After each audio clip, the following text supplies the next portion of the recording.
Salut tout le monde, c'est Tatou. Euh, je vais vous faire une vidéo sur le droit naturel que j'ai trouvé sur Wikipédia.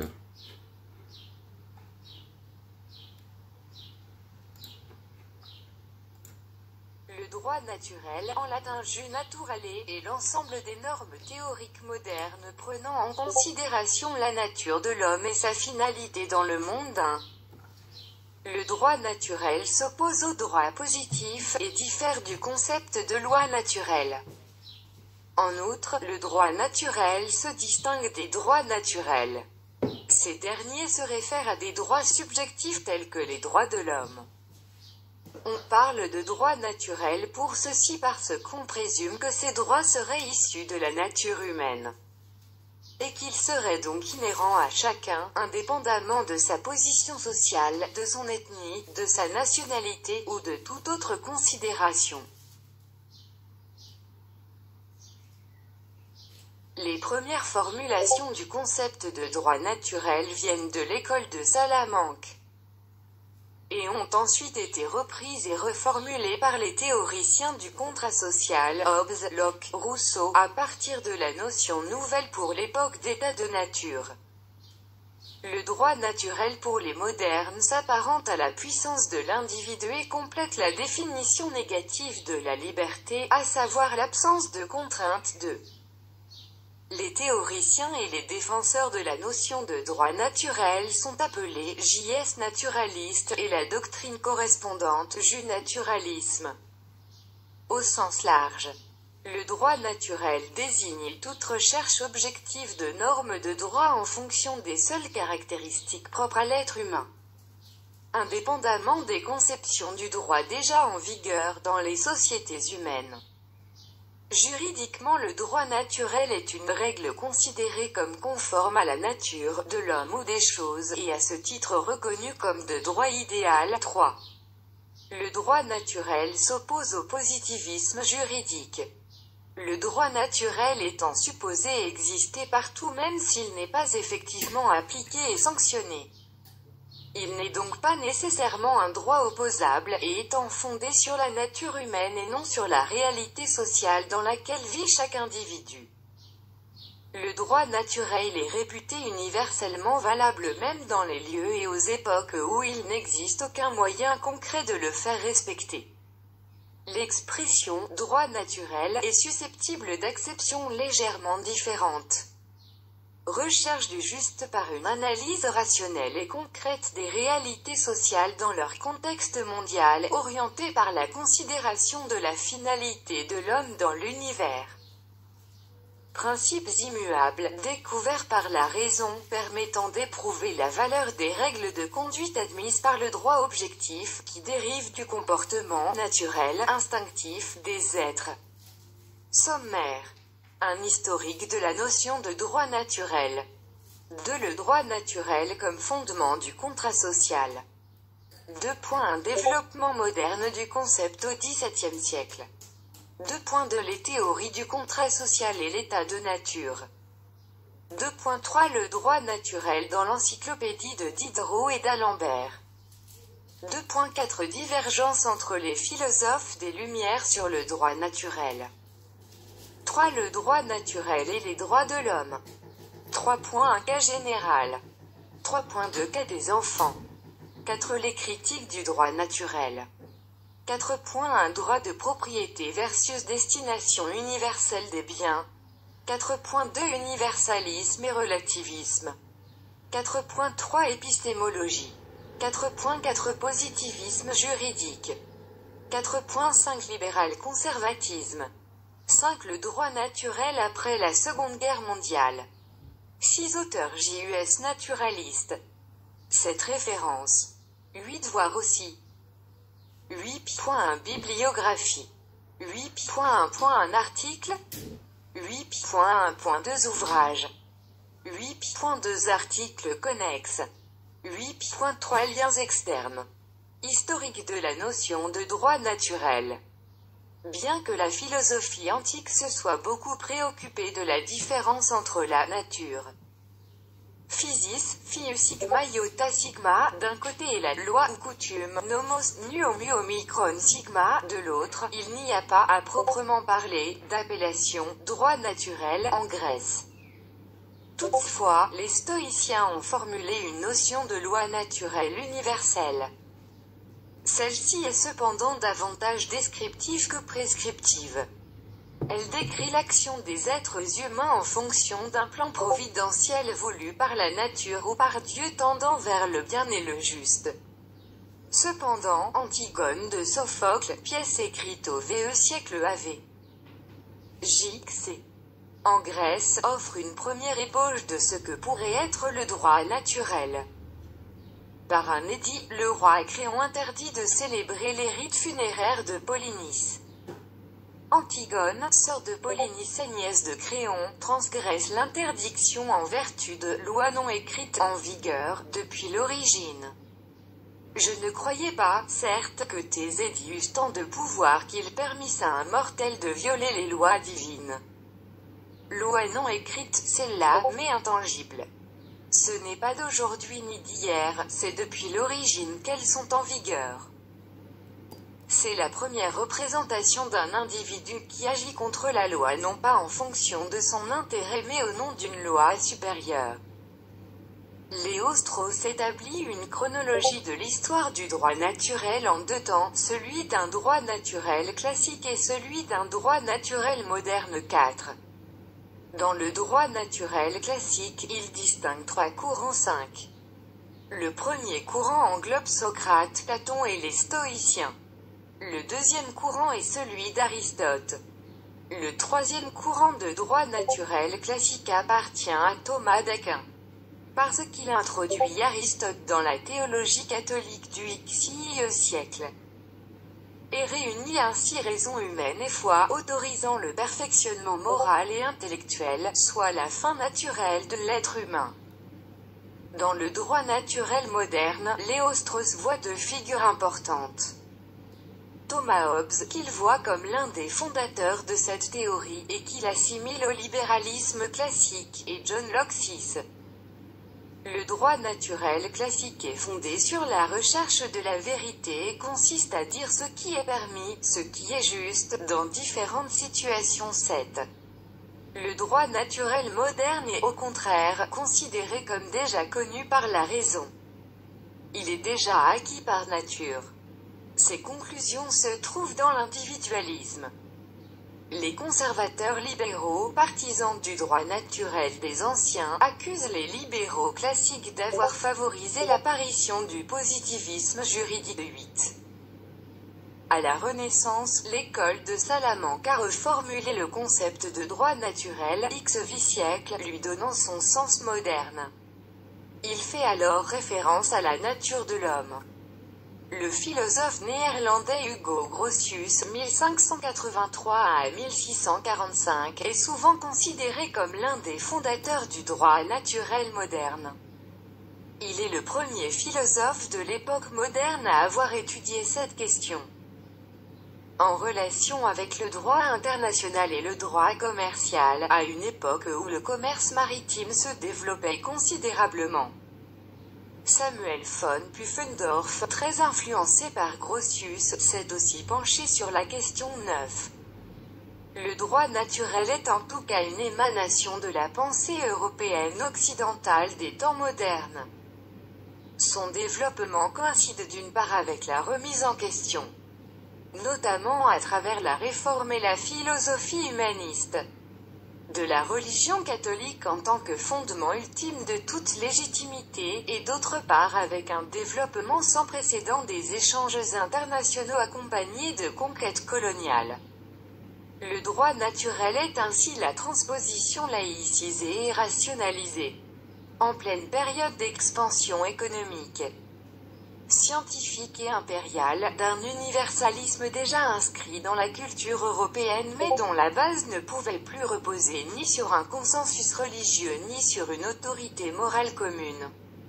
Le droit naturel comme fondement du contrat social. Développement moderne du concept au XVIe siècle. Hugo Grotius, dans la première moitié du XVIe siècle, considère qu'il existe une nature humaine mue par deux principes: la préservation de soi et le besoin de vivre paisiblement en société. La préservation de soi implique de pouvoir défendre sa vie, ses biens, sa famille.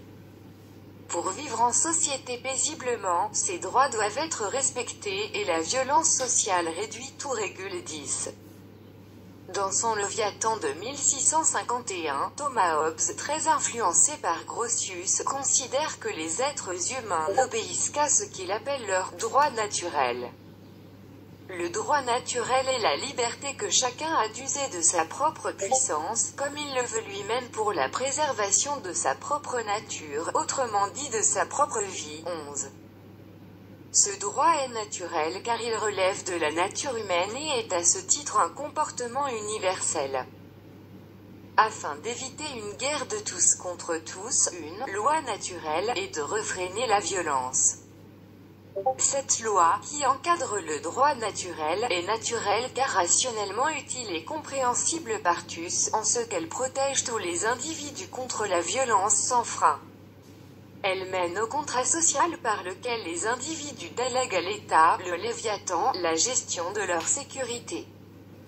Si Hobbes préfère une monarchie absolutiste, plus stable de son point de vue, il n'en défend pas moins l'existence d'un état de droit que doit respecter la dite monarchie.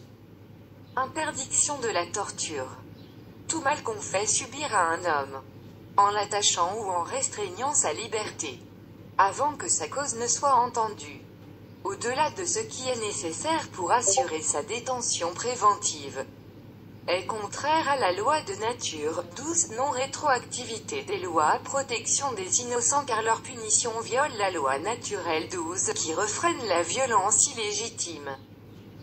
De façon générale, toute peine qui ne vise pas à favoriser l'obéissance des sujets n'est pas une peine, mais un acte d'hostilité. La vengeance, par exemple, ne peut pas être une sanction pénale légitime. 12. Et tout acte d'hostilité conduit à légitimer la résistance des sujets qui deviennent de facto ennemis de l'État. 13. Enfin, John Locke dans son traité du gouvernement civil 1690 énonce 3 droits fondamentaux. Droit à la vie et à fonder une famille. Droit à la liberté. Droit à la jouissance de ses biens et surtout à l'échange. À l'état de nature, les hommes sont par principe libres et égaux puisque nul ne les limite sinon la loi naturelle qui oblige à respecter les droits d'autrui. L'état de nature a la loi de la nature qui doit le régler et à laquelle chacun est obligé de se soumettre et d'obéir. La raison, qui est cette loi, enseigne à tous les hommes, s'ils veulent bien la consulter, qu'étant tous égaux et indépendants, nul ne doit nuire à un autre par rapport à sa vie, à sa santé, à sa liberté, à son bien. 14. Pour s'assurer que la loi naturelle est mise en œuvre, la protection de tous et le respect des droits naturels, il faut un contrat social entre les individus. Contrat qui crée une communauté seule détentrice de tous les pouvoirs et qui transforme les droits naturels en droits positifs, c'est-à-dire en lois concrètement applicables. Locke distingue un pouvoir suprême, le législatif, qui crée la loi et appartient à la société, et un pouvoir exécutif qui gère l'administration et recourt à la force si besoin. Le XXIe siècle va voir les philosophes des Lumières s'emparer largement de ces idées, qui se retrouveront par la suite intégrées au texte fondateur des révolutions françaises et américaines. Les théories du contrat social et l'état de nature. Article détaillé. État de nature et contractualisme. Thomas Hobbes est le premier à avoir formulé une théorie du contrat social dans le Léviathan, dans laquelle il distinguait entre le droit naturel, qui décrit simplement comment les individus agiraient à l'état de nature, si celui-ci existait réellement, et les lois naturelles, sur lesquelles les individus se mettent d'accord, à l'aide de la raison, afin de vivre en société. L'état social implique donc, selon Hobbes, d'une part la restriction du droit naturel de chacun, qui s'étend sur toute chose, et d'autre part l'établissement des lois naturelles par les lois civiles, ou droits positifs, sans lesquels on ne peut parler véritablement de loi. Il n'y a en effet pas de loi, selon Hobbes, sans souveraineté et sans organisation de la contrainte pénale, qui seule garantit celle-ci. Comme Hobbes. Les deux autres théoriciens du contrat social, John Locke et Jean-Jacques Rousseau, appuient leurs réflexions politiques sur l'état de nature, dont ils ont conscience qu'il n'a peut-être pas existé. En effet, la théorie de l'état de nature est avant tout un scénario hypothétique et heuristique, visant à expliquer et à légitimer le passage à l'état civil. Cependant, les conceptions diffèrent entre les auteurs. Si Hobbes compare l'état de nature à un état de guerre civile, où les individus égoïstes, mus par l'orgueil, la rivalité, la jalousie, s'entre-déchirent, Rousseau y voit au contraire un état de solitude et d'indépendance, un état d'autosuffisance, où les hommes n'entretiennent entre eux aucun commerce.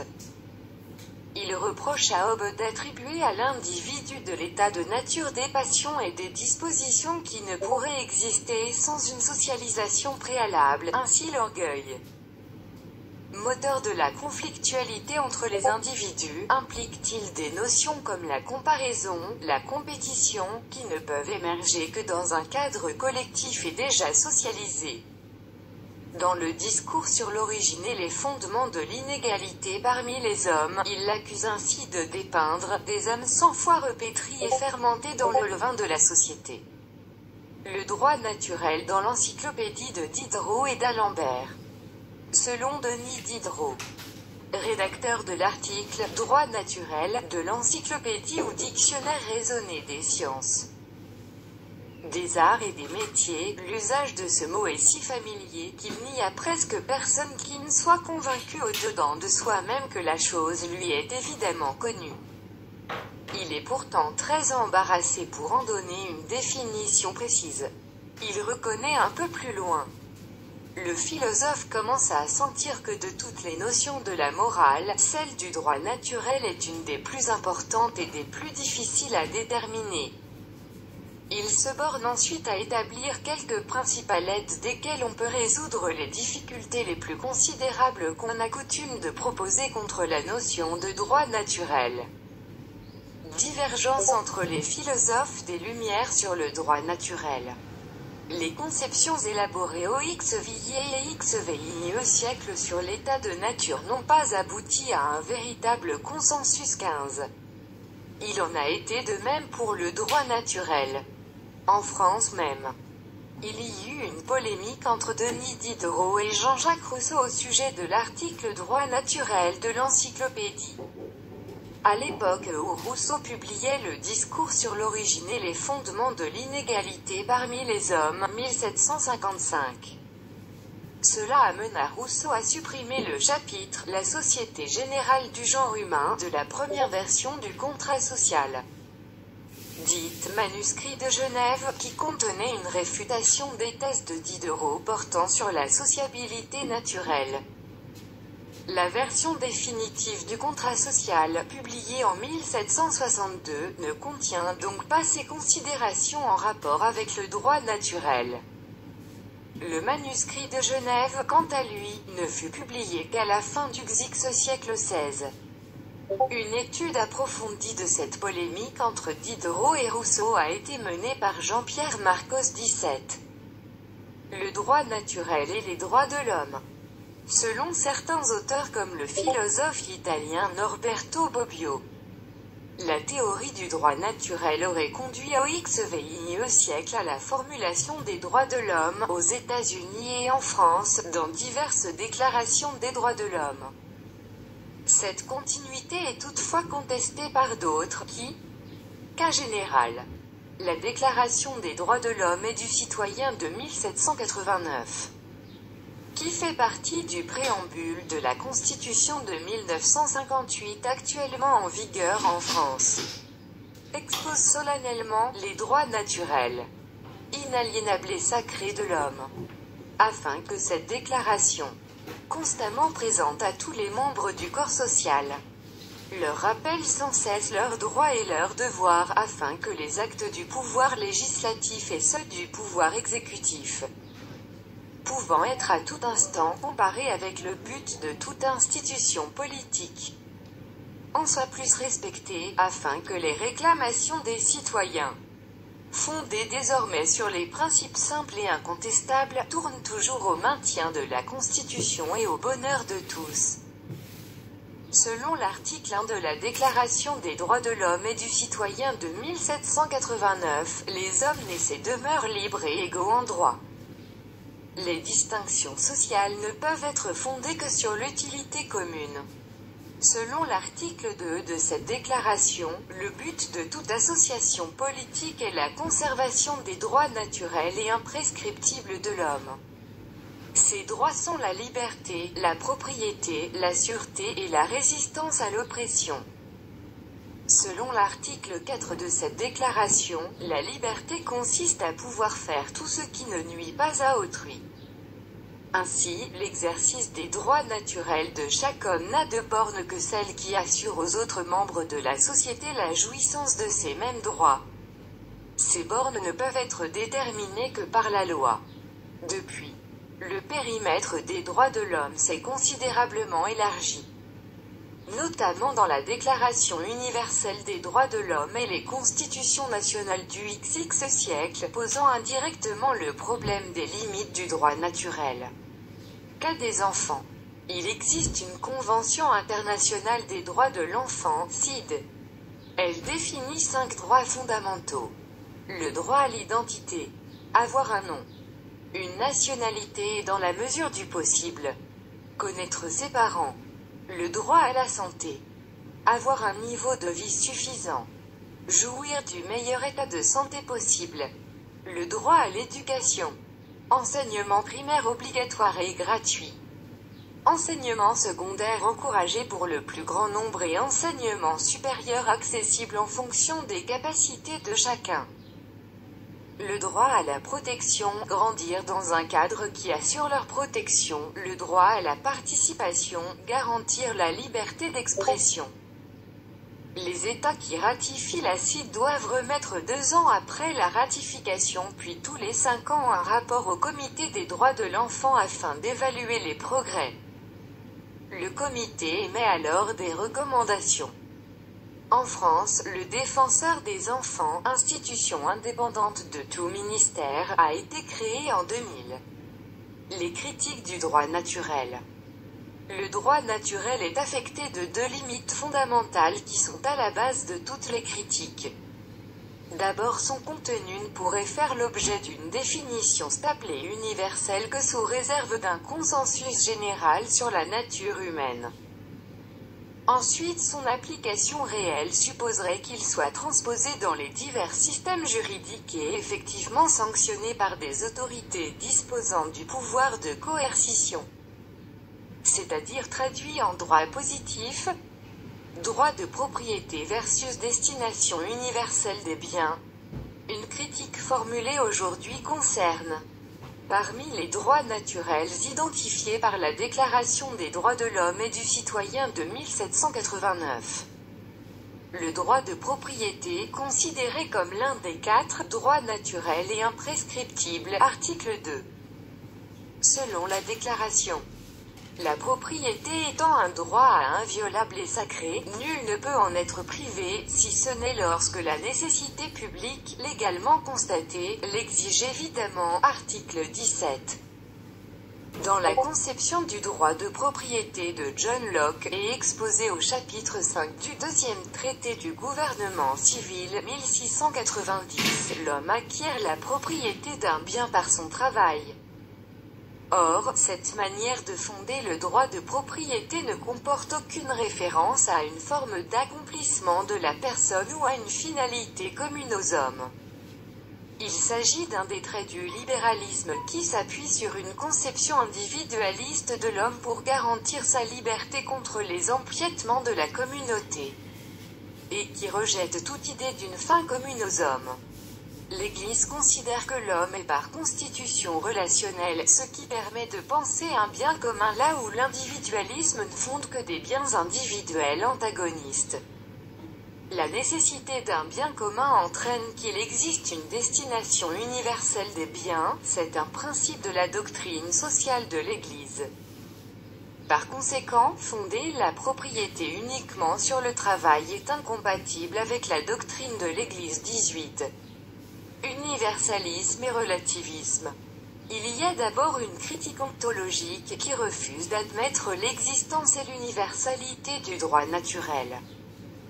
C'est, par exemple, le thème général de la critique du contre-révolutionnaire Joseph de Maistre ou de Karl Marx dans Sur la question juive qui refuse le caractère abstrait de ce droit. Maistre affirme ainsi que le seul droit naturel est celui qui vient de l'histoire singulière de chaque peuple. Marx, quant à lui, insiste sur le caractère spécifique de chaque contexte social et historique et n'envisage l'homme qu'en tant qu'il fait partie d'une société déterminée. Le concept de nature humaine, qui servirait à fonder les droits naturels subjectifs, est donc jugé problématique par ses auteurs. Marx parle bien d'un être générique, mais on ne peut extrapoler de ce qu'est l'individu dans une société capitaliste à ce qu'il est de façon universelle. Épistémologie. Il y a ensuite une critique épistémologique. À supposer même que les droits naturels existent, comment peut-on les connaître? C'est une critique formulée par Pascal contre Hobbes. La raison ne peut servir à nous indiquer des lois naturelles universelles. Cette objection se rapproche du non-cognitivisme moral qui s'oppose au réalisme moral. Elle est reprise par Jeremy Bentham, qui insiste sur l'équivocité de la notion de droit naturel dans la Déclaration des droits de l'homme et du citoyen de 1789. Il essaie alors de formuler un concept utilitariste des droits de l'homme. Positivisme juridique. Au XX siècle. Et en particulier sous l'influence de la théorie pure du droit de Hans Kelsen. Et dans la continuité de Hegel. Le positivisme juridique insiste sur la définition de l'objet de la science du droit et affirme qu'on ne peut, au sens strict, parler de droit que s'il s'agit d'un système juridique positif. Le seul droit véritable est donc le droit positif. Le droit naturel, lui, appartient à la sphère morale. L'usage du mot droit serait donc discutable.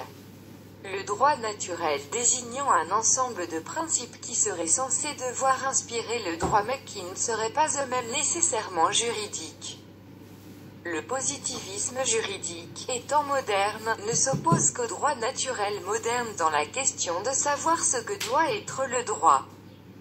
Il apparaît que le droit anglo-saxon, fondé sur la common law, et la conception européenne du droit de tradition romano-germanique, droit écrit, puis évolution vers le droit positif, sont différents, de sorte que le rapport entre le droit naturel et le droit en général est sensiblement différent selon que l'on se place dans le monde anglo-saxon ou d'autres pays occidentaux. Libéral-conservatisme. Les libéraux conservateurs défendent le droit naturel des anciens et n'ont de cesse de vilipender les errements des modernes 19. Ils ont tendance à s'opposer au droit naturel des libéraux pour l'individualisme qui en découle, ainsi qu'au positivisme juridique. Selon les conservateurs libéraux, la société ne peut être qu'organique et fondée sur la tradition. Ils préfèrent le rationalisme classique et se montrent sceptiques vis-à-vis du progressisme et du relativisme. Le droit naturel après la Seconde Guerre mondiale. Au XX siècle, après la Seconde Guerre mondiale, on a beaucoup parlé de droits sociaux, ce qui a engendré la création de la sécurité sociale, qui serait une forme de sûreté civile. Le développement du constitutionnalisme depuis la fin de la Seconde Guerre mondiale a conduit à traduire les principes fondamentaux de droit naturel dans le droit constitutionnel et les constitutions. Il figure également dans les principes des institutions européennes ou internationales. L'évolution de la société et la perception des enjeux contemporains posent de nouvelles questions sur le sujet, comme les questions écologiques. C'est ainsi que sont apparues des chartes de l'environnement. La Green Charter, en Australie, et dans le monde anglo-saxon, et la Charte de l'environnement, en France, qui est l'un des textes fondamentaux ajoutés par une révision constitutionnelle au bloc de constitutionnalité avec la Déclaration des droits de l'homme et du citoyen de 1789. Les juristes considèrent que le principe de sécurité juridique correspond au droit naturel de la sûreté. Dans les institutions européennes, la sécurité juridique est un principe explicitement reconnu dans les textes. En France, il figure dans la Constitution par l'intermédiaire de la Déclaration des droits de l'homme et du citoyen de 1789 qui inclut la sûreté, sans être décrit explicitement. Auteur JUS naturaliste. Liste non exhaustive. Alain Sériot. Anne Robert Jacques Turgot. Aristote. Ayn Rand. Arthur Schopenhauer. Christian Thomasius. Christian Wolff. Cicéron. Edmund Burke. Emer de Vattel. Emmanuel Kant. Emidio Brasileiro. Étienne de la Boétie. Étienne Gilson. Francisco de Vitoria. François Génie. François Quesnay. Frank Vendin. Frédéric Bastiat. Georg Wilhelm Friedrich Hegel. Gottfried Aschenwall. Guillaume François Le Trône. Hans Hermann Hoppe. Hans Welzel. Hugo Grotius. Javier Hervada. Jean Barbeyrac. Jean Baudin. Jean-Jacques Burlamaqui. John Finnis. John Locke. Le Mercier de la Rivière. Léo Strauss. Léon Brunswick. Lysander Spooner. Michel Villet. Honoré Gabriel Riquetti de Mirabeau. Murray Rothbard. Patrick Simon. Pierre-Joseph André Roubaud. Pierre Lemieux. Richard Cumberland. Robert Nozick. Ronald Dworkin. Samuel von Pufendorf. Théophile Uffeland. Thomas d'Aquin. Thomas Hobbes. Thomas Jefferson. Victor Cousin. William Blackstone. William Lloyd Garrison. Giorgio Del Vecchio. Simone Weil. Chez de nombreux auteurs que l'on ne classe habituellement pas parmi les JUS naturalistes, les idées et les concepts liés au droit naturel se trouvent en creux. Par exemple, selon Michel Villet, on trouve des esquisses du droit naturel chez Platon. Même s'il n'est pas formulé comme tel, l'universitaire Dario Ippolito voit en Montesquieu un JUS naturaliste 21, et certains libéraux interprètent l'idée du droit naturel chez Benjamin Constant 22 ou Friedrich Hayek 23. Référence. Telle est la définition du Petit Larousse. Il s'agit là cependant de la vision téléologique classique du droit naturel, remise en cause par les conceptions JS naturalistes modernes. Javier Peña, droit naturel et idée du politique. Spinoza face à Suarez, dans Aspects de la pensée médiévale dans la philosophie politique moderne, Presses universitaires de France, 1999, ISBN 978 2 13 040.